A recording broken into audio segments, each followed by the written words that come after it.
काय लिहितायत? माझा मजची परिचय झाला. म्हणजे आतापर्यंत माझं आयुष्य गेलं पण मी मला ओळखलं नव्हतं.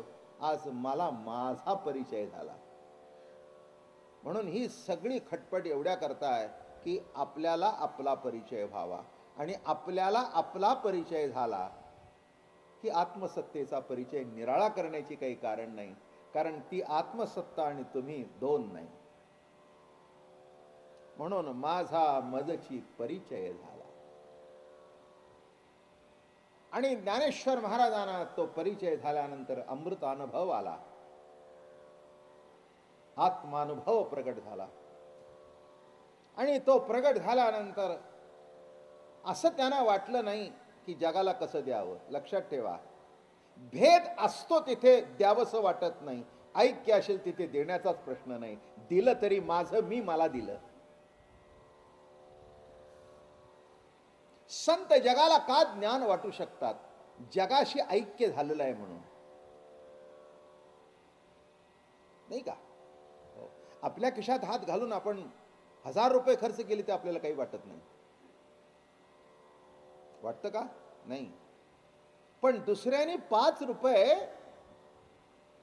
जरी खर्च केले असो, थोडे जाऊन सांगतो, कितीही मोठ्या मनाचे असा, पण बायकोने तुम्हाला न विचारता 5 रुपये खर्च केले तरी तुम्हाला वाईट वाटतं. नाही म्हणू नका. सहन तुम्ही करता हा भाग निराळा आहे.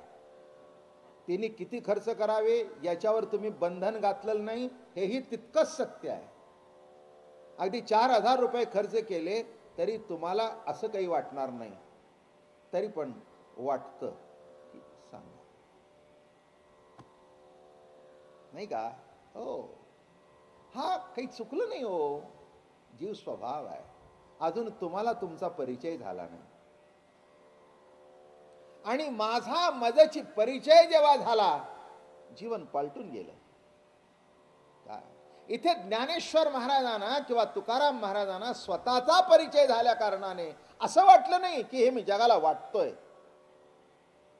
दुसऱ्याला देताना वाटतं माझंच मी मला देतोय, माझंच मी खर्च करतोय. वाईट वाटण्याचं काही कारण नाही. म्हणून जगाशी संतांचा अभेद असतो. म्हणून ज्ञान वाटत असताना मनामध्ये कुठे कंजूशी नसते. सडहटण देत राहतात. आलं का लक्षात? हो. म्हणून या ठिकाणी आपला अनुभव जगाला सांगत असताना हात राखून सांगितलं नाही. मागचा काळ अद्वैत सिद्धांत जरी सांगत होते तरी समाजातलं त्यांच्यातलं द्वैत मिटलं नव्हतं. म्हणून हा ब्राह्मण, हा क्षत्रिय, हा वैश्य, हा शूद्र हे भेद होते. अगदी पुरुष सुक्त जरी असलं तरी त्याच्यामध्ये ब्राह्मण, क्षत्रिय, वैश्य, शूद्र हे भेद मांडलेले आहेतच. मग कुणाला द्यावं, कुणाला देऊ नये, अधिकार आहे का अधिकार नाही, नवे नवे अमृत अनुभव प्रगट झाल्यानंतर प्रत्येक व्यक्ती ही अधिकच आकार आहे. अधिकार द्यायचा प्रश्न नाही, अधिकच आकार आहे. आणि अधिक आकार हे कळल्यानंतर देणं किंवा न देणं हा प्रश्न शिल्लक राहत नाही. आणि म्हणून ज्ञानेश्वर महाराज अनंतास्ते कमला कराने देता घेसील किती दो कराने. अनंत असताने आपला अनुभव जगाला सांगायला. एक गुरु शिष्याच्या नात्यामध्ये असं एक परंपरा आहे, विचारल्याशिवाय सांगू नये. पण काय विचारायचं ही तरी अक्कल पाहिजे ना. आणि ती अक्कल शेवटपर्यंत येत नाही. म्हणून विचारलं जात नाही, सांगितलं जात नाही, नाही का? बायकोनी चांगली भाजी करून घातली तर नवरा म्हणेल ती कर. ती करूनच घातली नाही तर कसा म्हणणार की ती कर? चांगलं काय आहे हे जर कळलंच नाही तर चांगल्याची मागणी तरी कशी होईल? म्हणून नीट लक्षात ठेवा की या ठिकाणी संत किती दयाळ हती दिधला गोपाळ. आणि म्हणून आपला अनुभव वाटत असताना मन मोकळेपणाने वाटलं आणि सांगायला सुरुवात केली. लक्षात ठेवा, ज्ञानेश्वर महाराजांना जग उपाधी असं वाटलं असतं तर त्यांनी सांगायला सुरुवात केली नसती. त्यांना दोन्ही निरुपाधिक वाटले आणि इथूनच सुरुवात झाली काल. ऐसिये निरुपाधिके जगाची जे जनके, म्या वंदिली मुळिके देवो देवी. काय अशी जे जनके मुळिके वंदिली देवो आणि देवी. महाराजांच्या बाबतीत देव आणि देवी ही उपाधी नाही, निरुपाधिक आहेत. ही दोन्ही तत्व निरुपाधिक आहेत. व्यवहारामध्ये सुद्धा बारकाव्याने बघितलं तर आईबाप काही उपाधी नाहीत, नाही का. योग्य तऱ्हेने नातं जतन केलं तर उपाधी वाटण्याचं काही कारण नाही आहे, नाही का. जतन करत नाही म्हणून उपाधी वाटते. अजून सांगू का, भेद मिटला नाही म्हणून उपाधी वाटते किंवा भेद निर्माण झाला म्हणून उपाधी वाटते. अभेद असेल तर उपाधी वाटत नाही, भेद असेल तर उपाधी वाटते. तसं देवो देवी त्यांनी परिच्छिन्न मानले नाहीत म्हणून देवी ही उपाधी नाही, देवी ही उपाधी नाही. म्हणून जगत हे परमात्म्याची उपाधी नाही, बरं का. म्हणून लक्षात ठेवा, माणसं म्हणतात माया ही ब्रह्माची उपाधी. माया म्हणजे जगत. पुन्हा आता थोडंसं पुढे जाऊन सांगतो. उपाधी कशी होईल? एका प्रश्नाचं उत्तर द्या. ब्रह्म आधी का माया आधी? ब्रह्म आधी. म्हणजे आधी आहे ते पुढच्याला उपाधी करील का? माझं बोलणं कळलं का? ब्रह्म आधी का माया आधी? ब्रह्म आधी. मग ब्रह्मातून उपाधी निर्माण झाली का? तर ब्रह्मच उपाधी असलं पाहिजे. ब्रह्माला जर निरुपाधिक म्हणताय तर निरुपाधिक ब्रह्मातून उपाधी जन्माला कशी येईल? म्हणून हे शक्य नाही. मग असं म्हणूया, माया आधी आणि ब्रह्मनंतर. हे तरी शक्य आहे का? नाही. मग हे दोन्ही शक्य नाही. मग काय शक्य आहे? ऐसिये निरुपाधिके. उपाधी नाहीच, आहे विलास.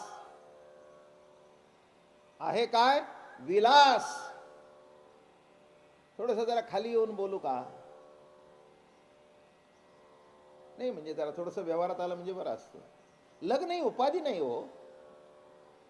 जीवनामध्ये आनंद उपभोगण्याकरता, पुढची पिढी वृद्धिंगत होण्याकरता एक घडलेला संयोग आहे तो, नाही का. म्हणून लग्नाला कोणी अमंगल कार्य म्हणत नाही, मंगल कार्य. मंगल अष्टका, बरोबर आहे ना. मग मंगलामध्ये काही अमंगल आहे का? काही अमंगल नाही. तुम्हाला कळत नाही हे अमंगल आहे. आणि एक लक्षात ठेवा, नुसतं देवा असून जमत नाही, दुसरी देवी असून जमत नाही. देवो देवीचा संयोग नामे विलास. संयोग नामे विलास. त्या विलासाचं दर्शन म्हणजे ते बाळ. तुम्ही कसं बघता ते तुमच्यावर आहे, नाही का. एखाद्या गोष्टीकडे कोणत्या दृष्टिकोनातून बघावं. विकार म्हणून बघितला तर विकार आहे, विलास म्हणून बघितलं तर विलास आहे. एवढ्या करताच आहे की आपली दृष्टी चोख व्हावी, निर्मळ व्हावी. आणि म्हणून देवो देवी ही दोन्हीही निरुपाधिक आहेत. आणि म्हणून महाराज म्हणाले, जो प्रियोच्ची प्राणेश्वरी. जरा पुढे सरकू, हा दुसरी ओवी घेऊ. जो प्रियोच्ची प्राणेश्वरी, प्रियोची प्राणेश्वरी नाही, प्रियोच्ची प्राणेश्वरी. प्रियोच प्राणेश्वरीच्या रूपाने नटलेला आहे. उलथे आवडीचे सरोवरी, चारुस्थळी एक आहारी एक अंगाचा. प्रियोच्ची प्राणेश्वरी याचा अर्थ तात्विक असा आहे, प्रियो आणि प्राणेश्वरी हे दोन नाहीत, दोन्ही एकच आहेत. फक्त जी प्रगट दिसते ती प्राणेश्वरी आणि अप्रगट तिच्या मागे आहे तो प्रियो. काय म्हटलं? प्रियोच्ची प्राणेश्वरी. बर का, प्राणेश्वरीतून दर्शन प्राणेश्वरीच होत नाही, प्रियूच होतं. चला, एका लग्न समारंभाला आपण गेलो आणि काही काही बसलेले असतात असेच मोक्याच्या ठिकाणी, काही काही सोयरेधारे अशी एक चौकडी बसलेली असते मोक्याच्या ठिकाणी. आले बर का, ते आले बर का, खट्ट माणूस, आपल्या मुलीच्या लग्नात जीव घातलं नाही. काय जेवण केलं होतं यांनी, आता 10 जण आले जेवायला. अशी एक चौकडी तिथे बसलेली असते, मोठी मजेशीर असते. मग तितक्यात काय झालं, एक अशी बाई आली, 100 तोळे सोनं अंगावर होतं. पाटल्या काय, बांगड्या काय, गोट काय, नथ काय. तिने एंट्री केली आणि हे चौघ बघत राहिले. वा, गोविंदरावची परिस्थिती सुधारली बर का. नीट ऐका, नुसतं हसण्यावरी नेऊ नका. काय गोविंदरावची परिस्थिती, अरे बघ नले का, पिवळी झाली पिवळी. आमच्या शेजारी 10x10 मध्ये राहत होता, म्हणजे इथे अजून गोविंदराव आलाच नाही. माझं बोलणं कळलं का? गोविंदरावचा पत्ता नाही, गोविंदराव लग्नाला आलेला नाही. आली कोण? प्राणेश्वरी.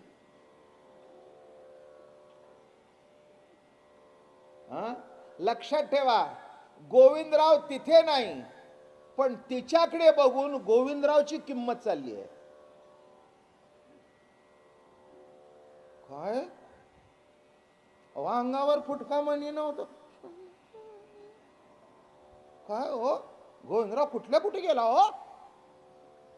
म्हणजे बघतोय प्रकृतीला, पण चर्चा आहे प्रत्यरूप परमात्म्याची. तसं बघावं जगत, पण त्याच्यातून चर्चा असावी प्रभूची. काय म्हटलं मी? साधे दागिने घातलेली बाई, तिच्या दागिन्यातून त्या दागिन्याची किंमत नाही, त्या बाईची किंमत नाही, तर तिच्या दागिन्यातून पुरुषाची श्रीमंती जशी प्रतीत होते, तसं जगताच्या ऐश्वर्यामधून जगत दिसत नाही, तर प्रभूच त्या जगत रूपाने कसा नटलाय हे त्याचं ऐश्वर्य प्रकट होतं. आणि तुम्ही चर्चा करताय बाई बदल, मूर्ख. दुसऱ्याच्या बाईबद्दल चर्चा कधी करू नये. काय म्हटलं मी? दुसऱ्याच्या बाईबद्दल, तसं जगताबद्दल चर्चा करू नये, जगताच्या मालकाबद्दल करावी. काय आता ही जरी चर्चा आहे, तर ती बाईची नव्हे, बाईच्या अंगावर जे पुरुषाचं ऐश्वर्य आहे. हो, साडी बघा हो, काय लेगो, अरे पैठणी आहे ती. ए माध्या, कळलं का तुला येड्या? बघ बघ काय नटलीये. हा,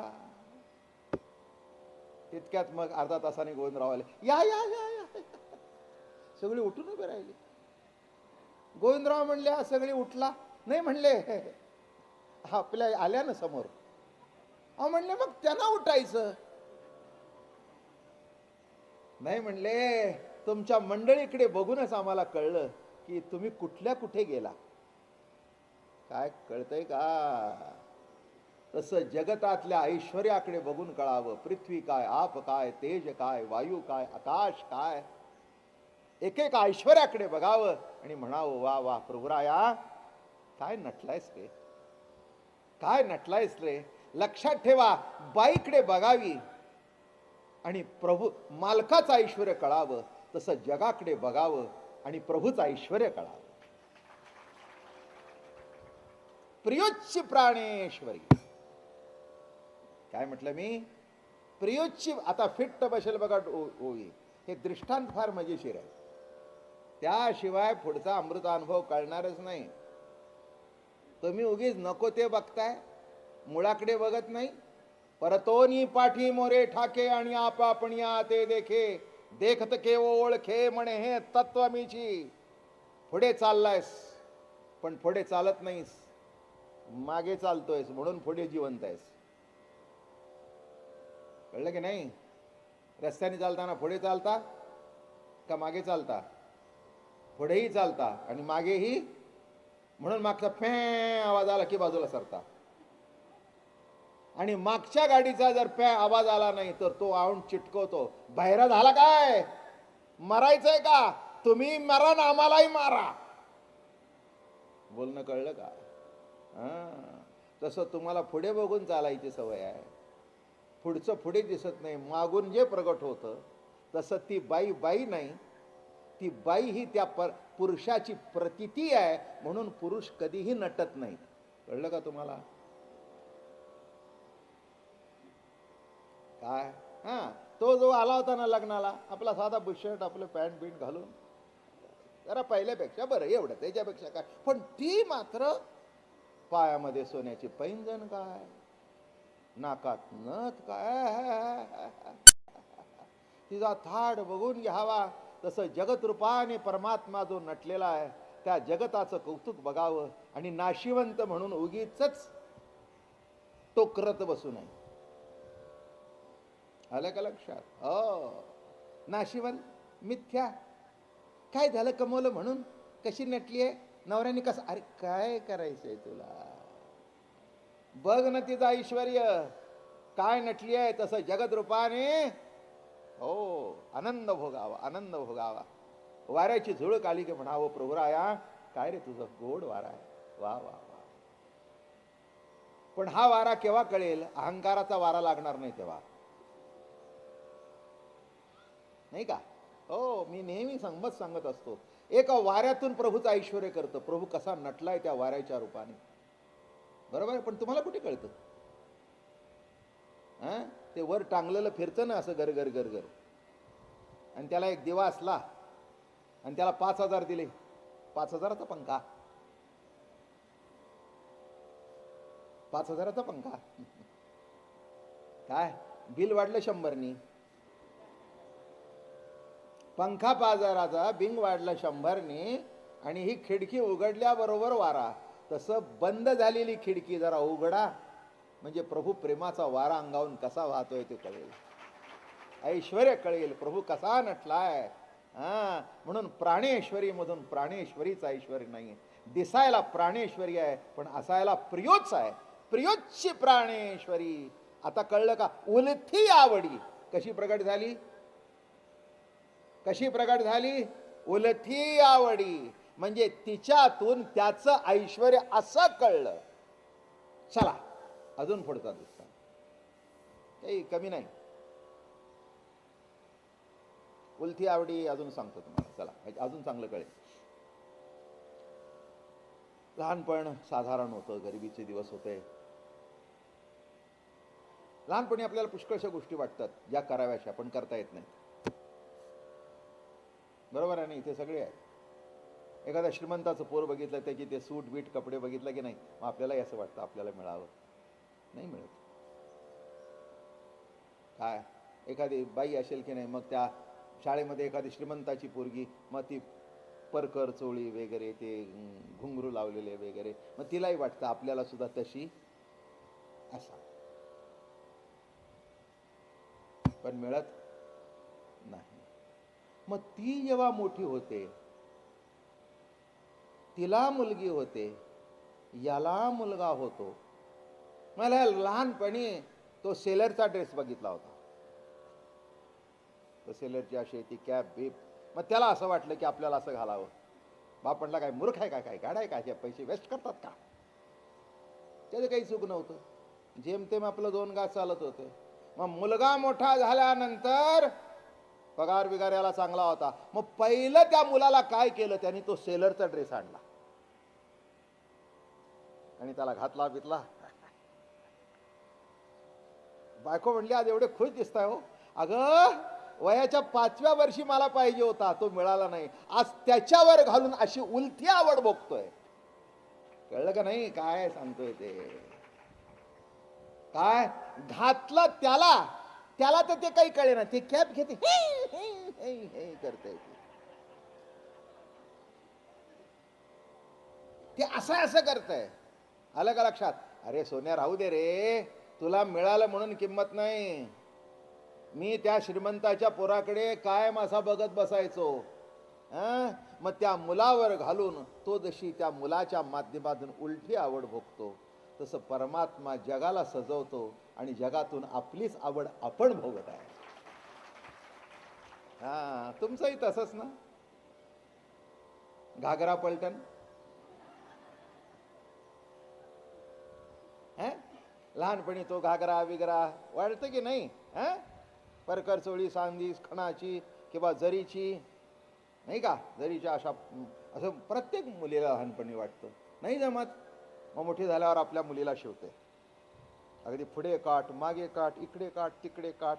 काय का माझी सोनीली सुंदर दिसते.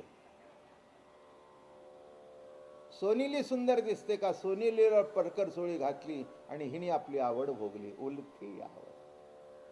लक्षात आलं का? एवढं कळलं तर अमृतानुभव नीट कळला. हे दृष्टांत लक्षात ठेवा आणि प्रत्येकाच्या जीवनात हे घडते की नाही बघा. जे आपल्याला मिळालं नाही ते आपण मुलांना घेऊन देतो. देता की नाही तुम्ही? का? अहो आम्हाला नाही मिळालं, हे आम्हाला वापरता आलं. वापरू दे वापरू दे, त्यांनी वापरू दे वापरू दे. मग त्यांनी वापरलेलं बघून याला आनंद. तसं एवढा जगत रूपाने प्रभू नटलेला आहे. बापाने घातले जरा अंगावर ठेवा, उगीच मिथ्या नाशिवंत म्हणून कात्याकूट करत बसू नका. कसा प्रभूचा विलास आहे, कसा प्रभू नटलेला आहे. आणि म्हणून महाराज म्हणाले, जो प्रियोच्ची प्राणेश्वरी उलथे आवडीची सरोवरी, चारुस्थळी एक आहारी एक अंगा. चारुस्थळी म्हणजे ऐक्यात स्थान, भोगात स्थान. चारुस्थळी एक आहारी एक अंगाचा. चारुस्थळाच्या ठिकाणी, संयोगाच्या ठिकाणी दिसायला जरी दोन दिसले तरी असायला एक. तसं इथे प्रकृती पुरुष शब्द नाही, पण देव देवी शब्द आहे. की प्रिय आणि प्राणेश्वरी हा शब्द आहे, किंवा शिव आणि शक्ती हे दोन शब्द जरी वापरले तरी चारुस्थळी हे भिन्न नाहीत, तर भोग संयोगाच्या ठिकाणी हे दोन्ही एक रूप आहेत. चारुस्थळी एक आहारी एक अंगाचा. चला, नवरा बायको दोन, जन्माला मूल येते एक. काय दृष्टांत शिरकला नाही डोक्यात? नवरा बायको दोन म्हणून दोन झाली का? हे जुळ्याचं सोडून द्या. जुळं जुळं नाही, जुळं सुद्धा एकच आहे. माझं बोलणं कळलं? पती पत्नी दोन,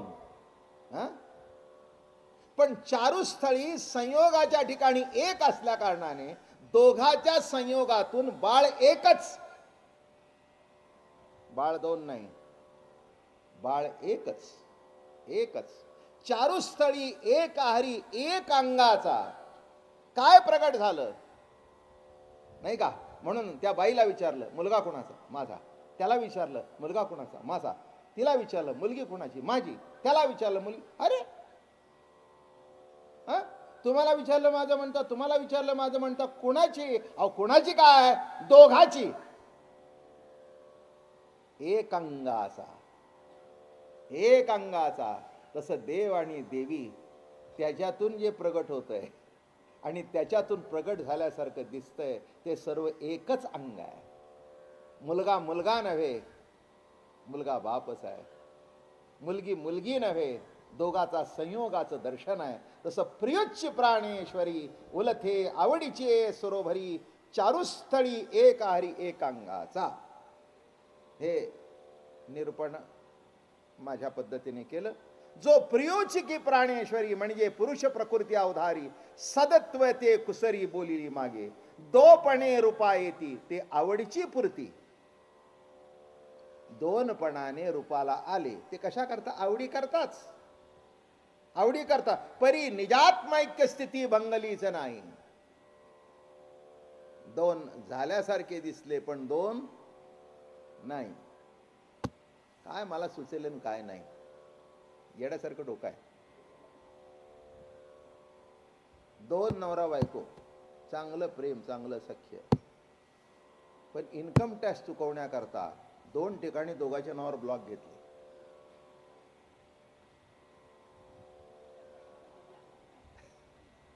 दृष्टांत कळला? कागदोपत्री दाखवायला 2, असायला. मग त्याला विचारलं तुम्ही असं का केलं? नाही म्हणले याच्यात खूप भानगडी होतात, 2 असलं म्हणजे बरं. दिसायला 2 म्हणजे कागदोपत्री 2, तसं प्रवचनामध्ये 2चा उच्चार करायचा, पण असायचं. कळलं का? शब्द 2, अस्तित्व 1. निज आवडी करोनी पुरुषाची आवेगे प्रकृतीपण, अथवा आवडे जरी पुरुषपण तरी आयता तोची. अहो, त्याला प्रकृती आवडली तर त्या रूपाने प्रकट होतो, नाही झाला तर पुरुष रूपाने पुरुषपणाची आवड आहेच ना. माझं बोलणं कळलं का? पुरुष रूपाने पुरुष रूपाची आवड आहेच आहे. एखाद्याने लग्न करून आपली आवड उलथी भोगली. काय केलं? लग्न केलं आणि आवड कशी भोगली अशी भोगली. एखाद्याने केलं नाही, तसाच राहिला. त्याला विचारलं, केलं नाही? नाही म्हणले. काय माझा मी समाधानात आहे. काय म्हटलं? तसं केलं तरी बिघडलं नाही, आणि पुरुष आपल्या ठिकाणी आवड भोगत असला तरी बिघडत नाही. दोन्ही रूपाने तोच आहे. आता बघा, फार सुंदर विचार मांडले. सत्ता विचारू जाता तव ज्ञान मात्रची तत्वता.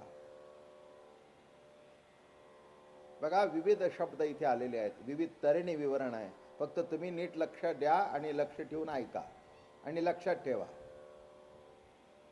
काय म्हणतायत? सत्ता विचारू जाता तव ज्ञान मात्र ती तत्वता, आणि ज्ञान मात्र विचारू जाता सत्ता मात्र. काय? सत्ता विचारायला जावं तर सत्ता नव्हे, ज्ञानच आहे.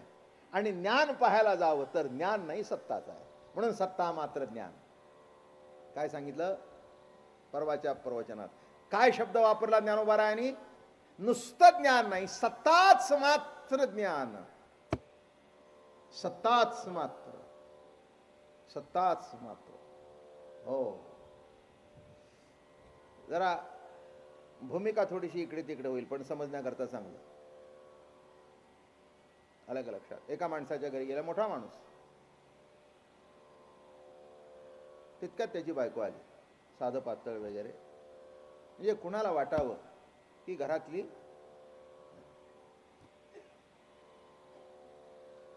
काम करणारी बाई आहे, साधे आपले साधं पातळ वगैरे वगैरे वगैरे. आणि मग तिने दिलं बिलं घेतलं. मग हे म्हणाले, आलोय तर वहिनी साहेबांना भेटून जाऊ. अगं ये का, ह्यानं तुला भेटायचंय. असा उठला. माफ करा वहिनी साहेब, मी तुम्हाला ओळखलं नाही. बरोबर आहे, ओळखलाच नाहीस तू. जग मागतोयस म्हणून ओळखत नाहीस. सत्ता तेच ज्ञान आणि ज्ञान तेच सत्ता. सत्ता तेच ज्ञान. आणि जेव्हा कळलं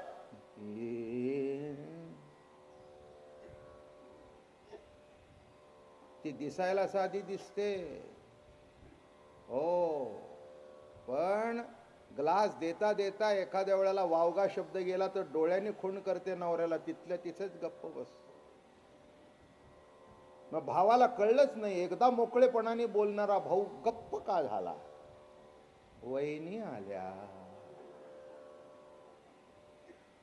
कोण आल्या? काय असतं भावामध्ये तसं काही नसतं, प्रेम असतं असं मोकळेपणा, लहानपणा. पण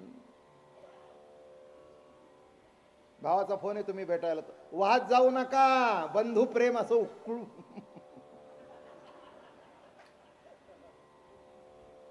बायका मोठ्या धूर्त, प्रकृती मोठी धूर्त.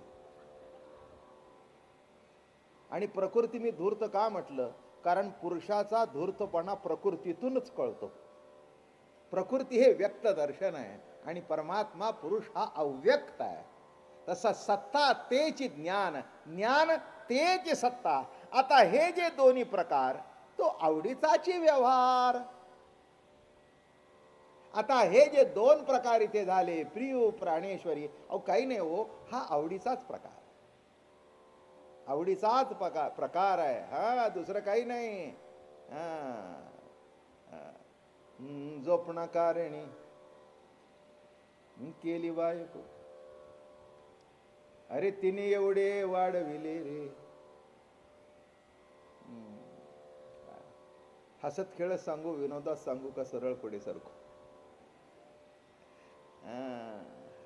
झोपना कारणी केली बायको. एकटा राहत होता, विचारा, चहा हाताने करायचा. चहाची पत्ती संपली तर पुन्हा 2 पायऱ्या खाली उतरून घेऊन यायच्या. साखर संपली तर पुन्हा साखर साखर साखर करत बसायचं. मग शेवटी मित्र म्हणले, किती दिवस असं करणार, एकदा होऊन जाऊ द्या, 2चे 4 हात. काय एकटा होता तेव्हा चहा प्यायचा, नाही तर चहा प्यायचा खाली उतरायचं, बूट घालायची, चप्पल प्यायची, चप्पल घालायची, घ्यायचं, झालं चहा घेतला, मस्का पाव खाल्ला. कोणाला मस्का लावायची गरज? मस्तपैकी इराण्याच्या हॉटेलमध्ये गेला. हो, त्या इराण्याच्या हॉटेलचा चहा पूर्वी चांगला होता, आता ती हॉटेल सुद्धा दिसत नाही, असं सांगतो. मी कधीही गेलो नाही, उगीच म्हणजे तुम्हाला. पण काय आहे, माहिती सगळी आहे, खूप माहिती, खूप खूप म्हणजे काय तुम्ही म्हणाल इतकी त्या माहिती जमा झालेली आहे. बघा, हे नासी फडकेच्या कादंबरी बीरमध्ये ते लकीज रेस्टॉरंटचं, इराण्याचं हॉटेल वगैरे उल्लेख आहे. ते कुठे प्यायला जात होतो आम्ही, त्या कादंबऱ्या तरी वाचल्यात का? कशाचे वाचता? काय काय बघावं, चांगलं असतं, वाचन वाढवावं, त्याच्यातून सुद्धा शब्दसृष्टी निर्माण होते. आलं का लक्षात? हो, म्हणजे ह्या प्रेमकथाचा जनक आहेत नासी फडके. नाही तर त्यापूर्वी कथा इतक्या अशा रंजक नव्हत्या, पण त्यांनी त्या काळामध्ये पुष्कळ नाव कमवलं.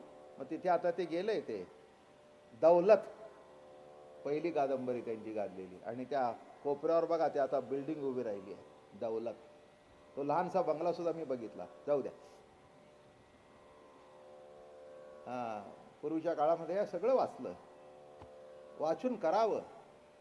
काय आहे जगत, काय आहे, काय चालतं, काय नाही. हो, सगळे लेखक, उत्कृष्ट लेखक वाचावे, शेवटी ज्ञानेश्वरी वाचावी, आणि शेवटी अमृतानुभवामध्ये निमंजन करा. हो, त्याच्या सुद्धा काय रस आहे, का त्यांना एवढं नावलौकिक मिळालं, नाही का? काय आहे त्याच्यामध्ये, ते तरी बघावं, आनंद लुटावा. कोणतीही गोष्ट त्याज्य नाही. त्याज्य आहे म्हटलं तर उपाधी झाली. माझी स्टेटमेंट खोडून काढली मी. त्याज्य काही नाही, फक्त किती घ्यायचं. एक सांगू, चला, चपलीच्या दुकानात गेला, त्या दुकानातली कोणतीच चप्पल वाईट नाही, पण आपल्या नंबरची घ्यावी. काय कळलं? चप्पल कोणचीच वाईट नाही, पण तुमच्या पायाचं माप घ्यावं. इतकं लांबी नको, आतमध्ये पाय जाणार नाही असंही नको. कसं पाहिजे, आणि तुमच्या स्वभावाला शोभेल असं पाहिजे. आता माझी आपली चप्पल काळी मोठ्या पट्ट्याची, ठीक आहे. मी जर उद्या त्याला ते पंग पंग आवाज घालणारी चप्पल घालून आलो,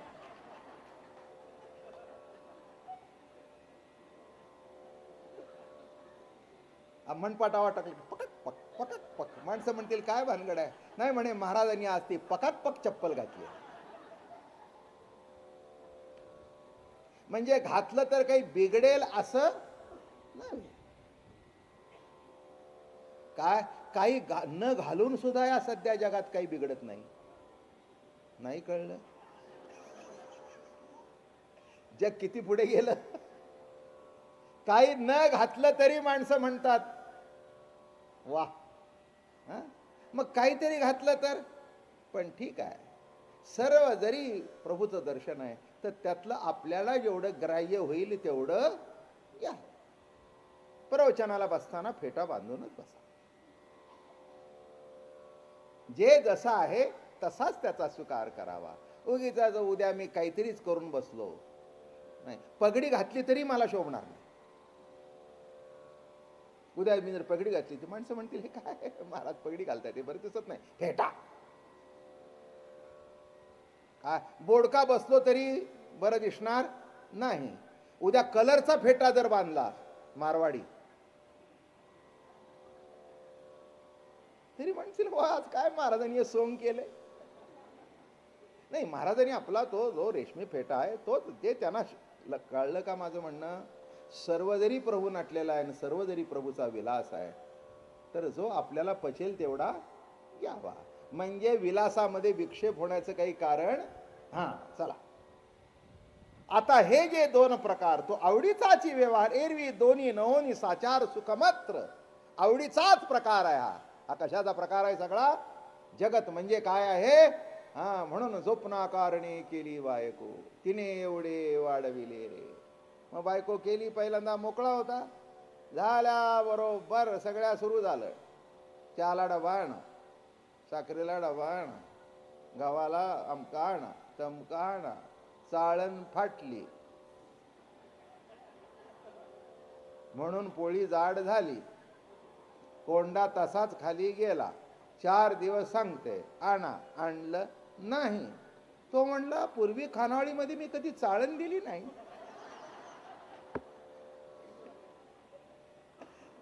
मित्र माझ्या प्रवचनाला येत होता, तो म्हणला काल विसरलास का, झोपणा कारणी केली बाय कोणतीने एवढे वाढविले रे. वर्षात एक मग त्याचा ताप तिचा ताप, 12 भानगडी. झोपणा कारणी काय मग पातळ आली, लुगडी आली, आमका आलं, साबण आला. अरे अरे अरे म्हणला पहिला.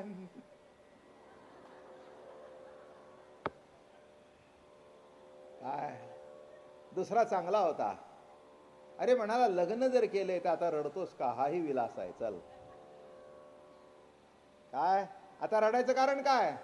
लग्न जर केलं तर हे सगळं गृहीत धरल. म्हणला मी फार हुशार आहे म्हणला, बायको यायच्या आत सगळं घर भरून ठेवलंय. माझं बोलणं कळलं का. सगळं व्यवस्थित करून ठेवलंय, तिने नुसती आता काडी लावायची.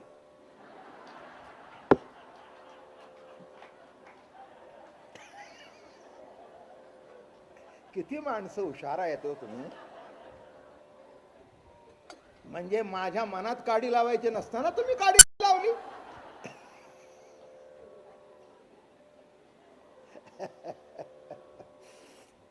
असो दोन्ही प्रकार ही आवडीची सरोवरी काजे, निजात्मसत्ता उणीपुरी कधीच नव्हे. अरे निजात्मसत्ता ही कधी उणी नाही पुरी नाही, आहे ते सगळा तिचा खेळच आहे, आहे ते सगळं तिचं कौतुकच आहे. तेवी प्रकृती पुरुष प्रवाही आवडसी चुकी नाही, भलतेसी उलताही एकीची कडे. याच्यात चूक बी काही नाही, जे घडतंय सगळं बरोबर, सगळा विलास, चूक बी काही नाही. इथे तुम्ही म्हणाल मग पाप पुण्य, लक्षात ठेवा कोणत्या लेवलने ऐकता त्या लेवलने बोला. इथे बाकीचे काही भानगड नाही, आहे ते सगळं स्वरूप मात्र आहे. हो खरंच आहे. काय जगतामध्ये एक जर विचार मांडला तर तुम्ही म्हणाल महाराज तुमचंच बरोबर आहे. हो आपल्या दृष्टिकोनातून एखादी गोष्ट वाईट आहे, पण ईश्वरी सत्तेमध्ये ती आवश्यक आहे म्हणून आहे. माझं बोलणं कळलं का. तुमच्या माझ्या दृष्टिकोनातून एखादी गोष्ट वाईट आहे, पण ती वाईट आहे म्हणजे ती माझ्यापुरती वाईट आहे, पण ईश्वरी सत्तेतून ती वाईट आहे असं गृहीत धरायचं कारण नाही आहे. ती कुठेतरी ईश्वरी सत्ते, ती विश्वातली एक आवश्यकता आहे म्हणून ती आहे. आलं का लक्षात. एक वाईट दृष्टांत नाही, चांगला आहे, पण नीट तऱ्हेने ऐका. वेश्या अनुकरणीय नाही आहे, पण जगताची आवश्यकता आहे. डावलू जमणार नाही म्हणून पुराण कालापासून ती आहे ना. डावलता येते का. किती तुम्ही वाईट म्हणा, समाजातून संपली का नाही संपत. चांगलं नाही वाईट नाही, जी काही आवश्यक आहे ती प्रभूंनी जगात टाकलं. एक गंमत म्हणून सांगू, चला मजा म्हणून सांगू, मजा म्हणून सांगू, चला मजा म्हणूनच ऐकायची. या जगात चोर म्हणजे एक महान व्यक्तिमत्व आहे. तुम्ही चोरी करायची नाही,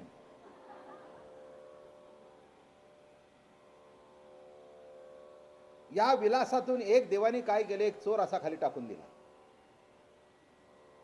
एक असा चोर खाली टाकून दिला. चोर टाकल्याबरोबर पोलीस खातं निर्माण व्हावं अशी एक ऑर्डर निघाली. माझं बोलणं कळलं? हा, अहो हे पोलीस कुणाच्या जीवावर?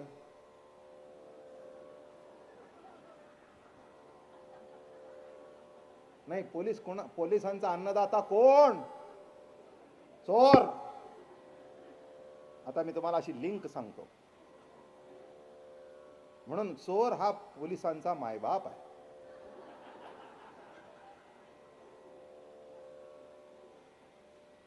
पोलीस चोरावर, इन्स्पेक्टर चोरावर, DSP चोरावर, IG चोरावर, गृह खातं चोरावर, मॅजिस्ट्रेट चोरावर, तुरुंग चोरावर, गोदरेजचा कुलपाचा कारखाना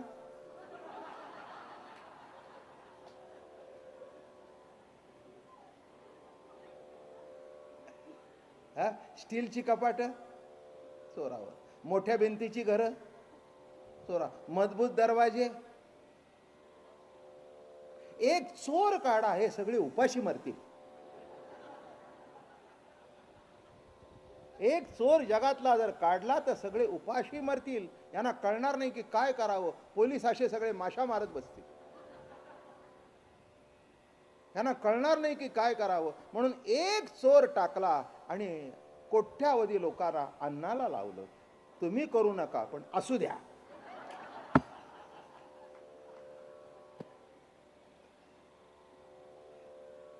बघा तुम्ही, ईश्वरी सत्तेमध्ये एक गोष्ट टाकली तर कोणची, एक नीट लक्षात घ्या, अनुकरणीय नाही पण ईश्वरी सत्तेमध्ये चांगल्या भाज्या उगवतात. तशी विषवल्ली सुद्धा उगवतेच ना, का विषवल्ली उगवत नाही? विषवल्ली सुद्धा उगवते. अमृत उगवतं, विष उगवतं, चांगलं उगवतं, वाईट उगवतं. या जगामध्ये चांगलं असू दे नाही तर वाईट असू दे, सगळं ईश्वरी सत्तेचा खेळ आहे.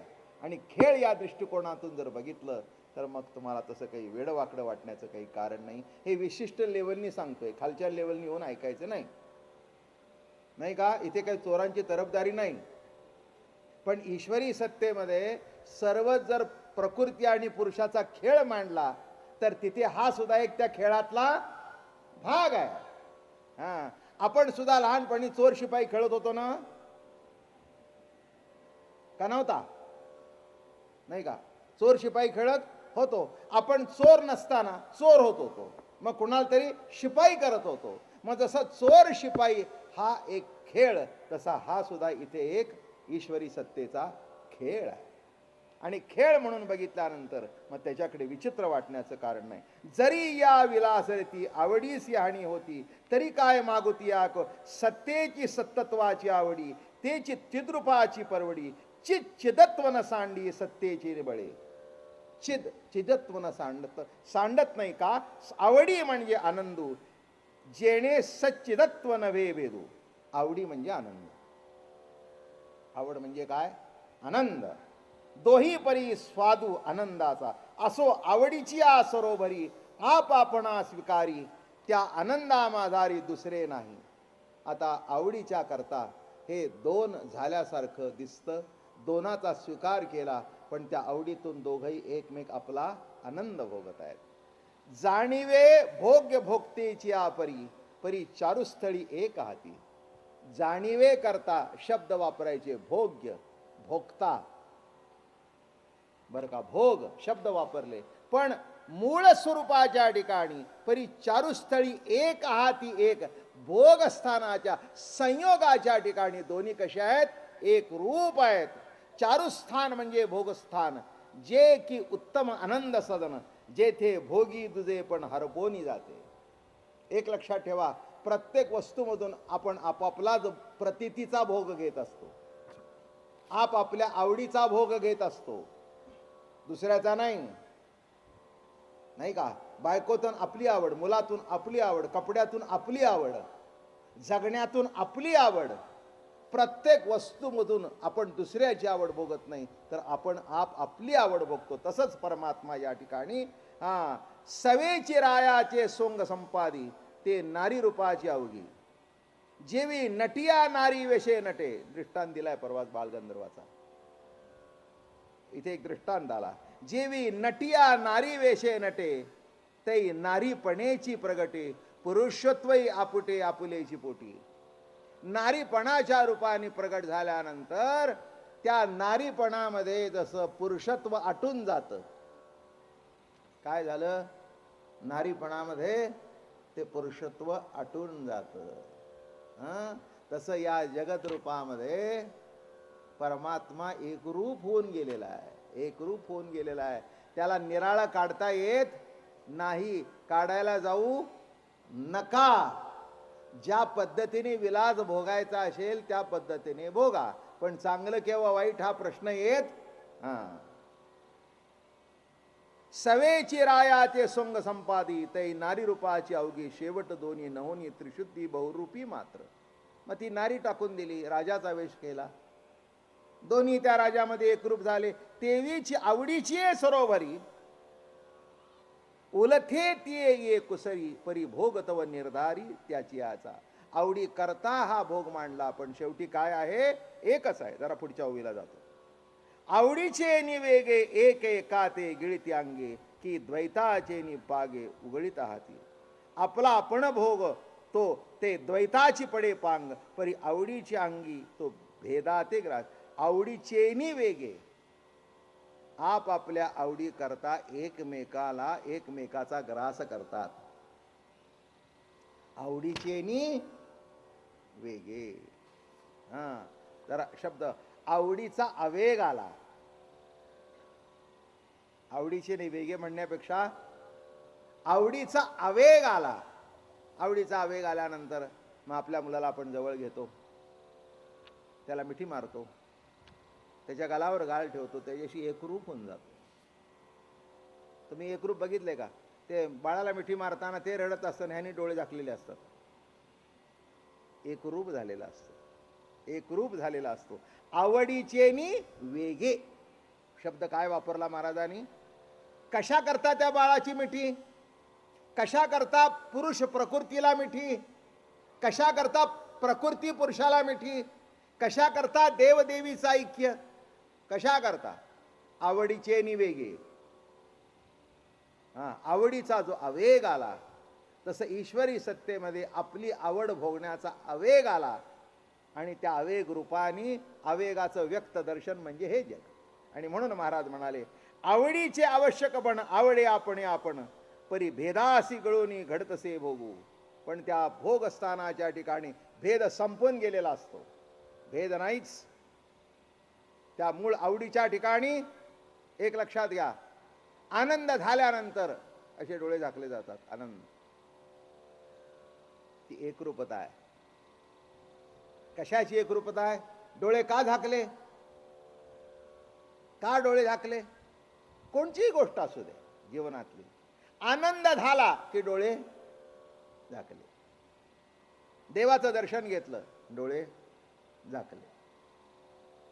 बरोबर आहे ना? पुष्कळ तुम्ही एक आढावा घेऊन बघा.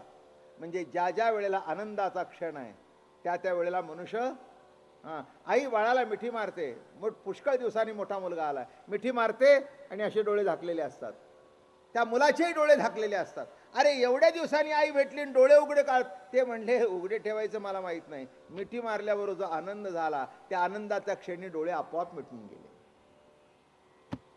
आनंदाच्या क्षणी डोळे आपोआप मिटून गेले. म्हणून येथे जो दिसे उभय भोग तो द्वैत बुद्धीचा पांगू वास्तव्य अभंग भंगे ना कधी. द्वैत बुद्धी भेद वासे आवडीचे निवेगे एक एका ते गिळताय अंगे की द्वैताचे निपांगे उघळीत्या हाती.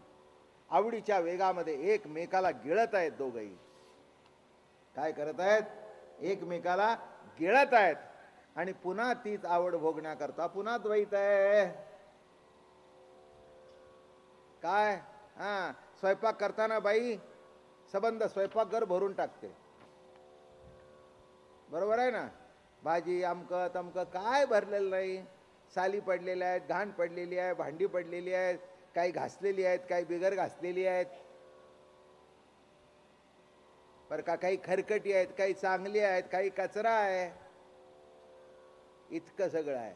मग स्वयंपाक झाला, मुलं बिलं जेवली, सगळं घासून पुसून काही कुठे नाही. हा, आता एवढं पुसून ठेवल्यानंतर तसंच ठेवावं ना.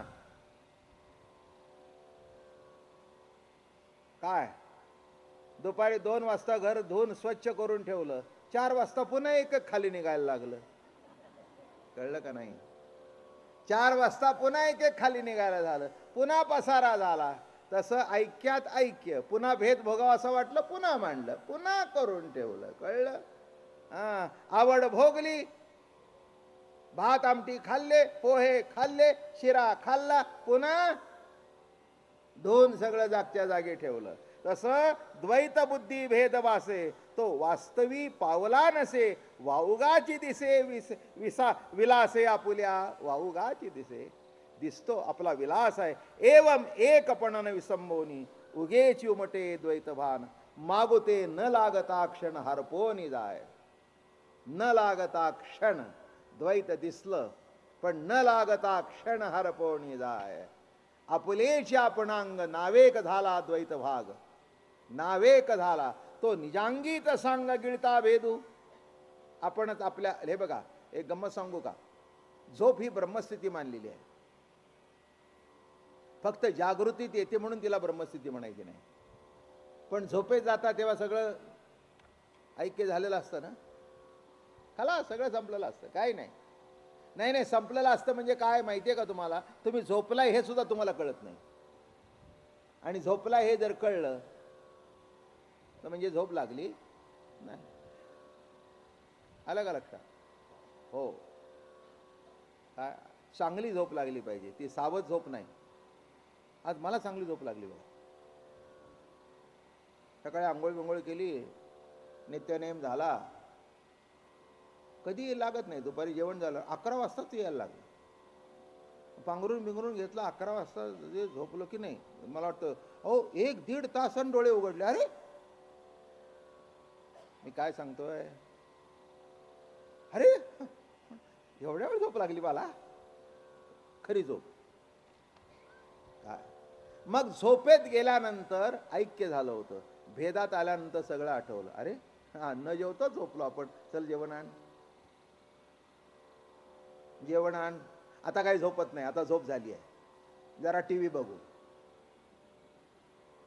हा, आता काही झोपत, तितक्यात माणसं भेटायला आली, हे आले, ते आले, ते आले, ते आले, अमकं झालं, चला वेळ झाला, चला फेटा काढ, अमकं काढ, झालं, संपलं. कळलं काय? झोपलो हे ऐक्य, पुन्हा ते ऐक्य म्हणून भेदात आलो, आणि भेदात आलो म्हणून प्रवचनाला आलो.